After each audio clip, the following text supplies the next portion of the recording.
Let's learn about velocity and acceleration. To begin with, what is velocity?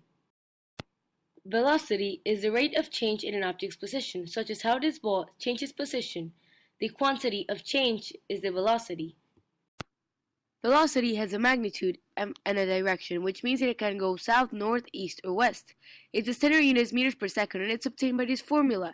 But what is this formula? V stands for velocity, delta x for change in distance, and delta t for change in time. Here's a fun fact. Negative velocity exists, such as this ball that goes in negative direction, it has a negative velocity. For example, here, Johnny goes 40 meters in 4 seconds to his workplace, and he stays there for 2 seconds, and then goes back down to his house, which means it went a negative direction. Another topic we'll learn about today is acceleration. First, acceleration is a measurement of change in an object's velocity. It also means a change of velocity. It's a standard unit, it's meters per second squared. Acceleration is obtained by this formula, which is average acceleration equals delta v divided by delta t. In other words, change in velocity divided by change in time. Acceleration has magnitude and direction, meaning that it is a vector. For example, right here we have a car that is going at a velocity of 20 meters per second, and then it changes its velocity to 50 meters per second in the course of 5 seconds. Therefore, acceleration equals 50 meters per second minus 20 meters per second divided by 5 seconds, which is 30 meters per second divided by 5 seconds. And then the answer is 6 meters per second squared.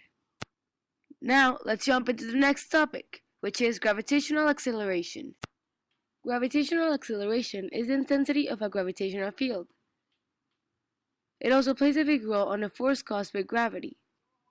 Adding on, it is a specific acceleration that all objects fall at, which is 9.8 meters per second squared. It also plays a big role on what is space, physical objects, and time.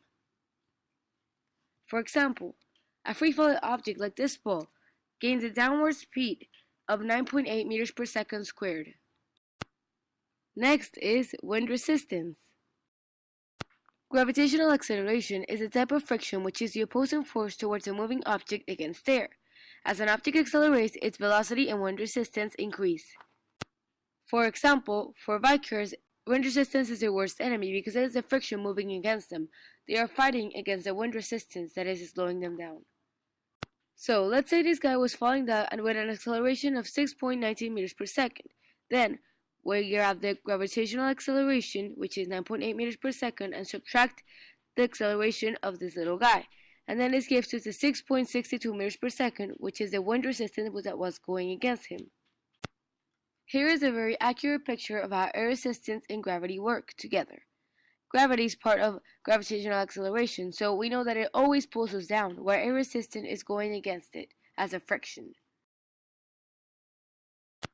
Yes, it might be a lot to take in, but here are some of the formulas we worked with today, so you guys can take notes of them.